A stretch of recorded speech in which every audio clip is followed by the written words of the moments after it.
I'm Dana Bash in Washington, where the State of our Union is watching global tensions rise even further. This morning, attention in the Middle East is focused on worsening humanitarian crises in Gaza as Israel faces growing pressure to take civilians more into consideration as it prosecutes its war against the terrorist group Hamas following its barbaric October 7th attacks on Israeli civilians.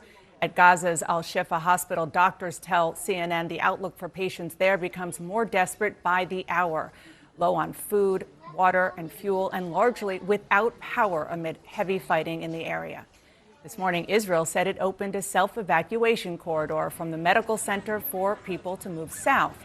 The civilian crisis has prompted a shift in approach by the Biden administration, which says too many Palestinians have died in the conflict.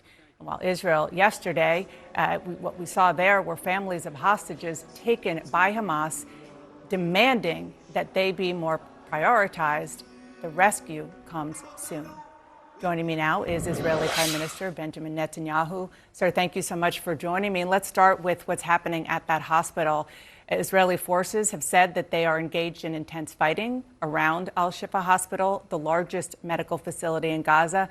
I know that you say that the hospital sits on top of a Hamas command and control center, but of course there are also patients, civilians sheltering in that complex getting treatment. So how do you intend to go after Hamas without putting sick and injured civilians in that hospital at more risk than they already are?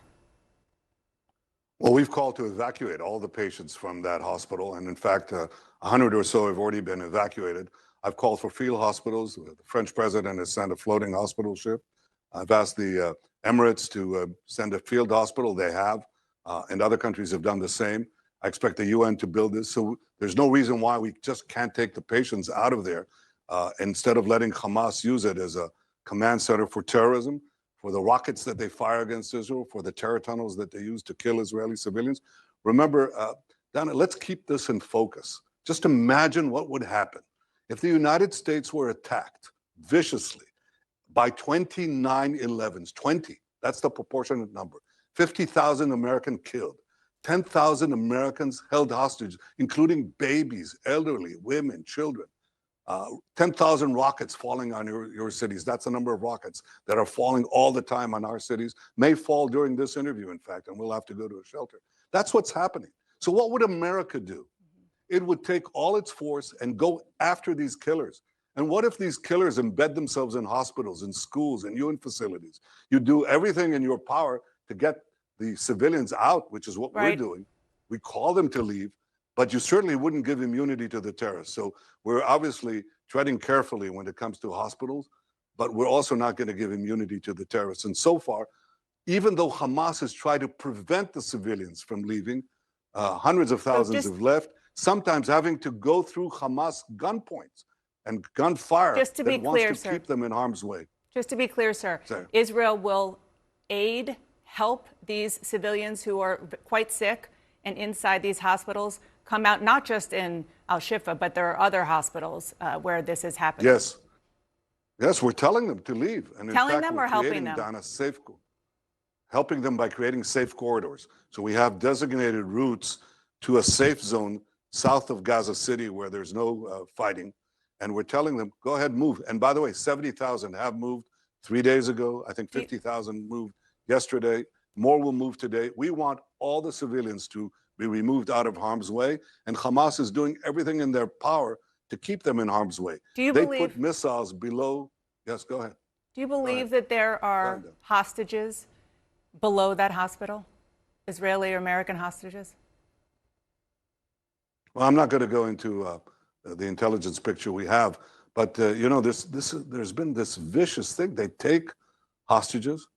Imagine a baby is held hostage. Who takes a baby hostage? Yeah, I don't know if you have children, Dana. I'm sure your camera crew has, and we all have children. What is this taking children hostages, threatening to kill them? I mean, this is savagery of the highest order. So obviously, we're doing everything in our power to achieve two things. One, destroy Hamas, because without it, none of us have a future. And it's not only our war, it's your war too. It's the battle of civilization against barbarism. And if we don't win here, this scourge will pass. The Middle East will pass to other places. Yeah. Middle East will fall. Europe is next. You'll be next. But it's the first goal is to destroy Hamas, and the second goal is to bring back our hostages. We're trying to do both. Yeah. So those are completely understandable goals that the United States very much supports, understanding that Hamas is a barbaric terrorist organization. But Israel is not Hamas. And the United States also makes very clear that democracies have to do better. The Secretary of State, Tony Blinken, said that far too many Palestinian civilians have been killed. What is your response to that? I think any civilian loss is a tragedy, and the blame should be placed squarely on Hamas because it prevents them from leaving the war zone, sometimes at gunpoint. It fired on the safe zone and the safe corridor that we enacted the other day to prevent Palestinians from leaving harm's way. It puts rockets inside schools, hospitals. It has tunnels below children's beds. I mean, this is what we're dealing with. Absolutely. So obviously we can't give them immunity. But because Israel isn't Hamas, is Israel doing everything possible to take that into consideration? Yes, and avoid yes, Dan, and more than that. And more than that. We're trying to minimize civilian casualties. As a result of our ground action, I think the number of civilian casualties is actually being reduced because people are heeding our calls to leave the area and defying Hamas's attempt to keep them there. And we'll do everything in our power to do that. But, you know, the one example I could give you is this. Look, these savages, they perpetrated the worst horrors on Jews since the Holocaust. The German Chancellor Scholz called them the new Nazis. Well, look at the old Nazis. The Allies were attacked by Hitler, and so they invaded France and then Germany. And when they did that, they went into the cities. They had to fight the German army that was often embedded in civilian in the cities, in civilian neighborhoods. And many civilians were killed. So who was the blame laid on to? Did they say, well, the Nazis are the Allies are wrong, the Allies should stop fighting? Or they said, look, use force as judiciously as you can, but don't give the Nazis any refuge. Defeat the Nazis, which is what we're doing. Prime Minister, we're using force in the most judicious way, but we have to defeat these new Nazis, and we will, for our sake, for your sake too. I want to ask about the hostages. Thousands of Israelis, including families of hostages, rallied this weekend right across the street from where you are right now. They're very frustrated that they're not getting more information from you on where their loved ones are, believe that your government is not doing enough to get them back. What do you say to them? It's understandable. They're under tremendous distress. They're under just torture. You can imagine that. You have your father, your husband, your son, your daughter taken by these savages. Are you doing enough? And held at, we're doing everything we can around the clock, and I can't, talk about it. I personally met with the hostage families of hostages several times, and it's just tears your heart out. But yes, we're doing everything and many things that I can't say here, obviously. But this is one of our two war goals. I mean, one is to destroy Hamas, and the second is to bring back our hostages, and we'll do everything we can. And we think the entire world should join us, demand from the Red Cross that it demand visits to the hostages, demand the unconditional release of the hostages, say that this is barbarism that is unacceptable. I'd like to see the UN. I'd like to see the UN Secretary General, who basically laid the blame on Israel, laid the blame on these savages, to demand that they obey international law, because Israel is fighting according to international law. The Israeli army is doing an exemplary job trying to minimize civilian casualties and maximize terrorist casualties. But we need the international community not to give succor, support, and moral support and legitimacy to sheer evil that Hamas represents. Support Israel, attack Hamas. Prime Minister Netanyahu, one of the questions right now is, when it comes to hostages, is whether there can be a negotiation that works towards a deal to free large groups of hostages in exchange for a sustained days-long pause in fighting. Is that acceptable to you? And if so, how long of a pause would Israel be willing to allow?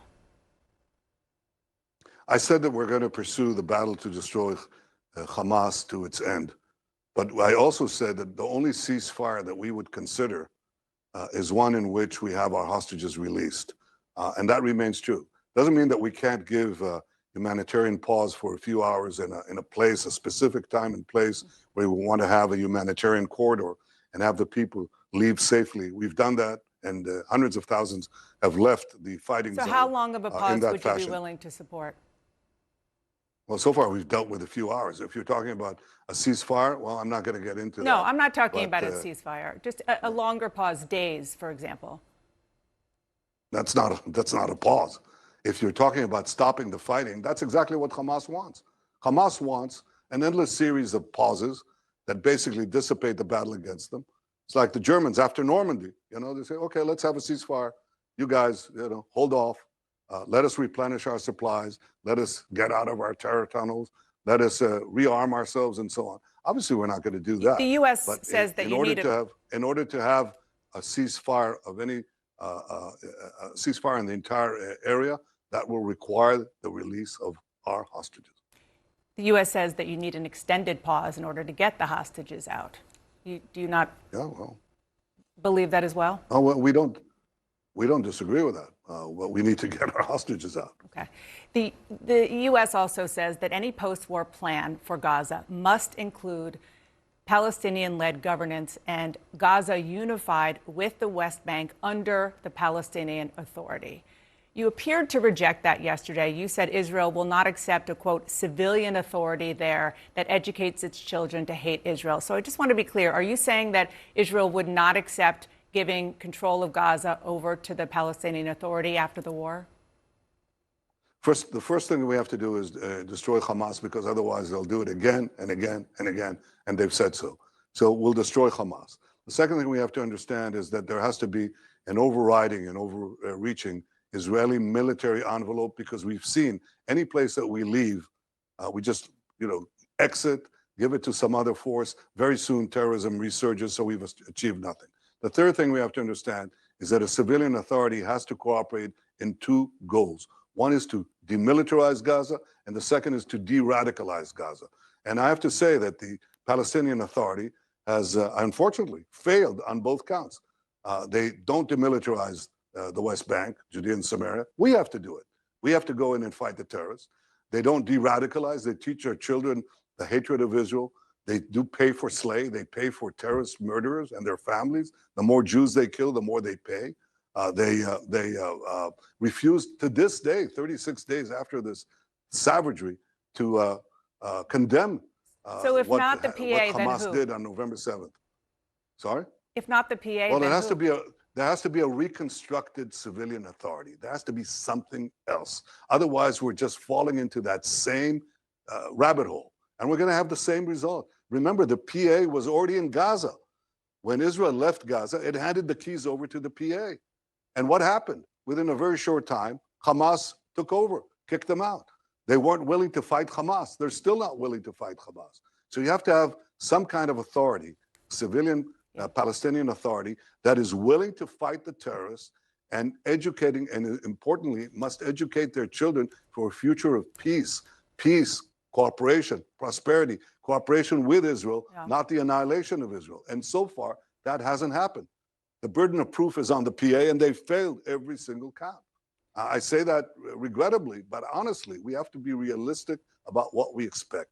We can't fall back on formulas that failed. We have to succeed, to give Gaza a better future. Let's not bring it to a failed past. Right. Let's create a different reality there. Prime Minister Netanyahu, before I let you go, I know you've been asked this several times, but I have had multiple people inside Israel reach out to me knowing that I was going to interview you and say the one thing they want to hear from you is that you take personal responsibility for failing to prevent the October 7th attacks and protecting your people.